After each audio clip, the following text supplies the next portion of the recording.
WWL-TV's Eyewitness News begins with breaking news. This is a very large-scale situation. It certainly was. A series of multi-vehicle pileups on I-55 has left at least 2 people dead and many more hurt.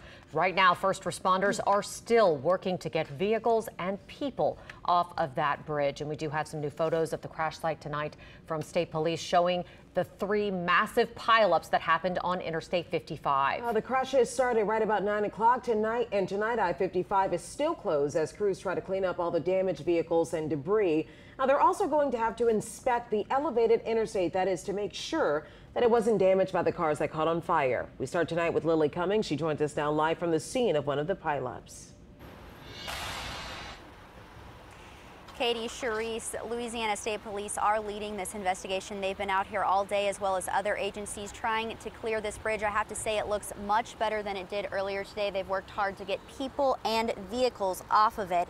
Now, troopers say they do not know exactly how many vehicles were involved, but as you can imagine, the bridge was very busy as this happened during that morning rush hour. And of course, the causeway was closed as well due to fog. Now, we spoke to one family that spent most of the day stuck on this bridge. Bailey Scott and her dad left Mandeville early Monday morning to catch a flight at Armstrong International. The causeway was closed due to fog. And so I was like, all right, Dad, we need to go the other way so I can make my flight. So they took I-55. You couldn't see 5 to 10 yards in front of you because of this fog. And then out of nowhere, this big FedEx truck is in front of us, and he had to swerve out the way. The brakes were screeching. This video was shot by Scott's father. Louisiana State Police say there were 3 clusters of crashes on the I-55 bridge. That was a result of fog combined with the smoke from the wildfires coming out of New Orleans. Sergeant Kate Stiegel says calls started pouring in around 9 a.m. There was one vehicle that went over the railing and into the water. Thankfully, that driver was able to get out of that vehicle. LSP said there were 2 fires, including one involving the cab of a tanker truck.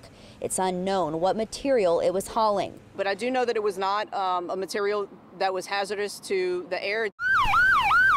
As traffic backed up for miles in all directions, help came rushing in from across the region. First responders, state troopers, parish cops. It's just, a blessing to have as many as we have to respond to this. Carla Birch Day arrived at the scene praying her family was all right. Whenever I saw it, I wanted to go berserk driving, because you don't think that they can survive something like this. She says her family was okay, but others were not. Scott is an ICU nurse at Lakeview Hospital, and she rushed to help. So there was people stuck in their cars. First of all, we're trying to, get the doors unlocked. None of the ambulances or EMTs were here yet. We saw a lot of concussions. People have broken arms and legs. Scott says an hour passed before first responders could reach the victims, and although she missed her flight, she's thankful she could help. Glad that we're okay. I pray for the people that did get injured. Well, Scott and her father were stuck on this bridge for more than 5 hours. Now, they tell me they're one of the lucky ones that were able to drive off safely without any damages to their cars. But of course, today we've seen a lot of cars, damaged, crunched up on the back of tow trucks driving off today.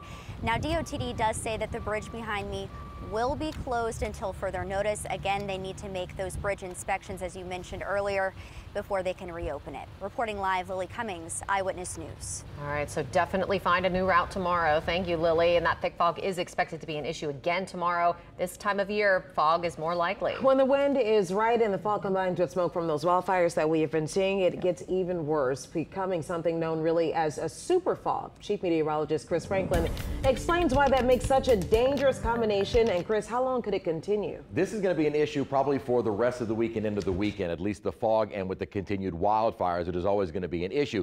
By Wednesday, Thursday morning might not be quite as bad if we can see an increase in the wind. I want to start out with visible satellite to show you the extent of the fog as we get started. Look at it right along the lakefront, but in particular out west and over I-55. When we zoom in and you start out early this morning, watch out in the east. There is the wildfire wildfire, that smoke is moving straight toward St. John Parish, and that is where we had the dense fog along I-55. And we had mentioned a term called super fog. Well, what happens for fog to develop, you need something called condensation nuclei. Basically, it's particles in the atmosphere, dust, pollen. Those particles allow water vapor to condense on them. That's how you get fog to form.